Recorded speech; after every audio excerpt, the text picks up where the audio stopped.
എനിക്ക് ലഭിച്ചിരിക്കുന്ന seminar topic proposition 3.4.2 part B ആണ്. The composite of two group isomorphisms is a group isomorphism. അതായത് രണ്ട് ഗ്രൂപ്പ് ഐസോമോർഫിസം നമ്മൾ എടുക്കുകയാണെങ്കിൽ അത് ഫങ്ഷൻസ് ആണ്. അതുകൊണ്ട് തന്നെ അതിൻ്റെ കോമ്പോസിഷൻ അതും ഒരു ഗ്രൂപ്പ് ഐസോമോർഫിസം തന്നെയാകും എന്ന് നമുക്ക് പ്രൂവ് ചെയ്യണം. പ്രൂഫിലേക്ക് നമുക്ക് കടക്കാം. പ്രൂഫ് ഇങ്ങനെയാണ്. നമ്മൾ സെലക്ട് ചെയ്യുന്നത് 3 ഗ്രൂപ്പ്സാണ്. G1, G2, G3. അങ്ങനെ 3 ഗ്രൂപ്പ്സ് നമ്മൾ സെലക്ട് ചെയ്യുന്നു. ആ 3 ഗ്രൂപ്പ്സിലും ബൈനറി ഓപ്പറേഷൻസ് എന്തായാലും ഉണ്ടാകും. മാത്രമല്ല നമ്മുടെ ക്വസ്റ്റ്യനിൽ പ്രൂവ് ചെയ്യാൻ പറഞ്ഞിരിക്കുന്നത് G1 നിന്ന് G2യിലേക്കും G2 നിന്ന് G3യിലേക്കും 2 ഐസോമോർഫിസംസ് എക്സിസ്റ്റ് ചെയ്യുന്നു എന്നാണ്. Let phi be the isomorphism from G1 to G2 and theta be isomorphism from G2 to G3, and phi and theta are isomorphisms. ഇത് ഐസോമോർഫിസംസ് ആയതുകൊണ്ട് തന്നെ ഐസോമോർഫിസത്തിൻ്റെ ഡെഫിനിഷൻ അനുസരിച്ച് ഫൈയും തീറ്റയും 1, 1, 2 ആയിരിക്കും. നമുക്കറിയാവുന്ന കാര്യമാണ് 2 1, 1, 2 ഫങ്ഷൻസിൻ്റെ കോമ്പോസിഷൻസും 1, 1, 2 തന്നെയായിരിക്കും. അങ്ങനെയാണെങ്കിൽ ഫൈ കോമ്പോസിഷൻ തീറ്റയും തീറ്റ കോമ്പോസിഷൻ ഫൈയും 1, 1, 2 ആയിരിക്കും. അത് ബൈജക്റ്റീവ് ഫങ്ഷൻസ് ആയിരിക്കും. ഫോർ അവർ കൺവീനിയൻസ് നമ്മൾ തീറ്റ കോമ്പോസിഷൻ ഫൈ 1, 1, 2 എന്ന് നമ്മൾ കൺസിഡർ ചെയ്യുകയാണ്. അത് നമ്മുടെ പ്രൂഫിൻ്റെ ഫസ്റ്റ് പാർട്ട് നമുക്ക് കംപ്ലീറ്റ് ചെയ്യാൻ പറ്റും. കാരണം ഐസോമോർഫിസം എന്ന് പറയുന്നത് ആ ഫങ്ഷൻ ഒരു ഗ്രൂപ്പിൽ നിന്ന് മറ്റൊരു ഗ്രൂപ്പിലേക്ക്, അതൊരു ഗ്രൂപ്പ് ഐസോമോർഫിസം ആണെങ്കിൽ ഒരു ഗ്രൂപ്പിൽ നിന്ന് മറ്റൊരു ഗ്രൂപ്പിലേക്ക് മാപ്പ് ചെയ്യുന്ന ഒരു 1, 1, 2 ഹോമോമോർഫിസം ആയിരിക്കണമെന്നാണ് നമുക്ക് പ്രൂവ് ചെയ്യാനുള്ളത്. അതുകൊണ്ട് ഫസ്റ്റ് പാർട്ടായിട്ടുള്ള 1, 1, 2 ആണ് ഈ കോമ്പോസിഷൻ ഓഫ് ഫങ്ഷൻ എന്ന് നമ്മൾ പ്രൂവ് ചെയ്ത് കഴിഞ്ഞു. ഇനി നമുക്ക് ഇതിനെ ഹോമോമോർഫിസം ആണ് എന്നത് കൂടി നമുക്ക് പ്രൂവ് ചെയ്യാനായിട്ടുണ്ട്. നമുക്ക് ഇനി പ്രൂവ് ചെയ്യാനുള്ളത് തീറ്റ കോമ്പോസിഷൻ ഫൈ ഒരു ഹോമോമോർഫിസം ആണ് എന്നാണ്. തീറ്റ കോമ്പോസിഷൻ ഫൈ, തീറ്റ ഫൈ എന്ന് നമ്മൾ ജനറലി വിളിക്കുകയാണെങ്കിൽ G1 നിന്ന് G3യിലേക്കുള്ള ഒരു ഫങ്ഷനായി നമുക്ക് ഡിഫൈൻ ചെയ്യാം. കാരണം G1 നിന്ന് G2യിലേക്ക് ഫൈ, G2 നിന്ന് G3യിലേക്ക് തീറ്റ. അങ്ങനെയാണെങ്കിൽ G1 നിന്ന് G3യിലേക്ക് നമ്മൾ ഒരു ഫങ്ഷൻ ഡിഫൈൻ ചെയ്യണമെങ്കിൽ നമുക്ക് കോമ്പോസിഷൻ ഉപയോഗിക്കേണ്ടി വരും. ആ കോമ്പോസിഷനാണ് തീറ്റ കോമ്പോസിഷൻ ഫൈ അല്ലെങ്കിൽ തീറ്റ ഫൈ എന്ന് ജനറലി പറയുമ്പോൾ നമുക്ക് എഴുതാൻ സാധിക്കുക. അതുകൊണ്ട് തന്നെ G1 എന്ന് പറയുന്നത് G1ലത്തെ 2 എലമെൻറ്റുകൾ നമ്മൾ ചൂസ് ചെയ്യുകയാണ്. എ ബി G1ൽ നമ്മൾ ചൂസ് ചെയ്യുകയാണെങ്കിൽ അതിൻ്റെ ഇമേജ് G2വിലെ ഫൈ ഓഫ് എയും ഫൈ ഓഫ് ബിയും ആയിരിക്കും. കാരണം ഫൈ എന്ന് പറയുന്നത് ഒരു 1, 1, 2 ഹോമോമോർഫിസമാണ്. കാരണം അത് ഐസോമോർഫിസം ആയതുകൊണ്ട് ഓൾറെഡി ഫൈ ഒരു ഐസോമോർഫിസം ആണ് നമ്മൾ പറഞ്ഞിട്ടുണ്ട്. ഇതുപോലെ തന്നെ തീറ്റ ഒരു ഐസോമോർഫിസം ആണെങ്കിൽ ഫൈ ഓഫ് എയുടെയും ഫൈ ഓഫ് ബിയുടെയും ഇമേജസ് തീറ്റ ഫൈ ഓഫ് എയും തീറ്റ ഫൈ ഓഫ് ബിയും G3യിൽ ഉണ്ടായിരിക്കും.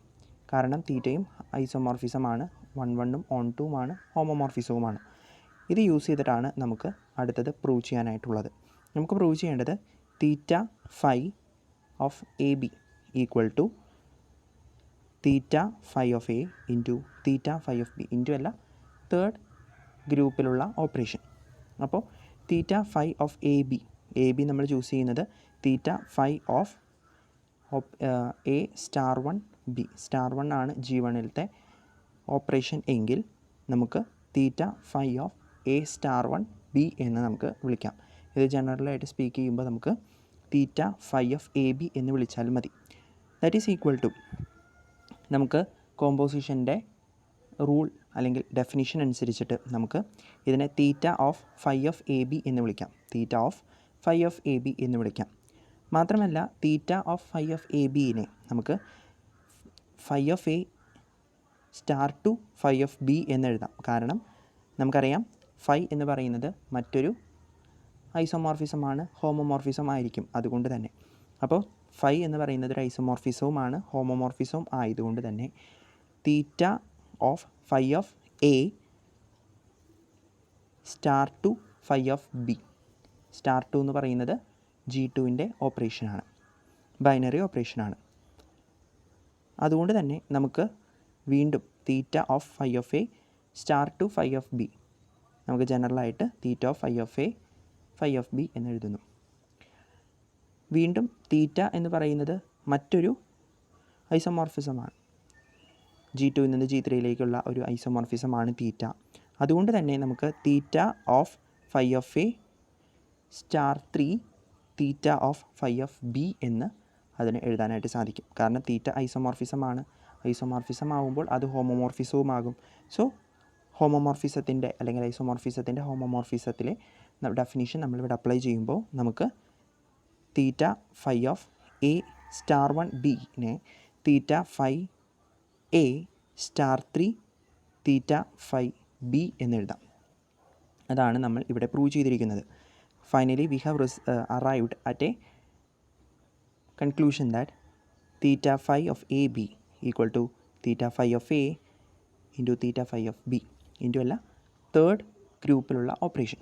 അപ്പോൾ നമുക്കിത് ജനറലായിട്ട് പറഞ്ഞാൽ theta phi of A star 1 B equal to theta phi of A star 3 theta phi of B. So we find theta phi is homomorphism. ഹോമോമോർഫിസത്തിൻ്റെ ഡെഫിനിഷനും നമ്മളിവിടെ സാറ്റിസ്ഫൈ ചെയ്തു. ഇതാണ് നമ്മുടെ പ്രൂഫിൻ്റെ സെക്കൻഡ് പാർട്ട്. നമ്മൾ ഇവിടെ കിട്ടിയിട്ടുള്ള ഒബ്സർവേഷൻസ് ഇതാണ്. നമ്മൾ ഓൾറെഡി കോമ്പോസിറ്റ് ഓഫ് ഫങ്ഷൻസ് തീറ്റയും ഫൈയും 1 1 on 2 ആണെന്ന് നമ്മൾ ഓൾറെഡി പറഞ്ഞു. മാത്രമല്ല ഈ കോമ്പോസിഷൻസ് ഹോമോമോർഫിസം ആണെന്ന് നമ്മൾ പാർട്ട് 2-ൽ ഇതിൻ്റെ പ്രൂഫിൻ്റെ രണ്ടാമത്തെ ഭാഗത്തിൽ നമ്മൾ പ്രൂവ് ചെയ്തു. അതുകൊണ്ട് തന്നെ 1 1 on 2 ഹോമോമോർഫിസവുമായിട്ടുള്ള ഈ composition of functions group isomorphism ആയിരിക്കും. ഐസോമോർഫിസത്തിൻ്റെ ഡെഫിനിഷൻ അനുസരിച്ച് അതൊരു ഗ്രൂപ്പ് ഐസോമോർഫിസം ആയിരിക്കും. Therefore, by definition of isomorphism, composite of two group isomorphism is again a group isomorphism. അപ്പോൾ നമ്മുടെ പ്രൂഫ് ഇതോടെ കംപ്ലീറ്റ് ആയി, ഹെൻസ് പ്രൂവ്ഡ്. ഈ വീഡിയോ നിങ്ങൾക്ക് ഉപകാരപ്പെട്ടു എന്ന് വിശ്വസിക്കുന്നു. Thanks for watching. Thank you all.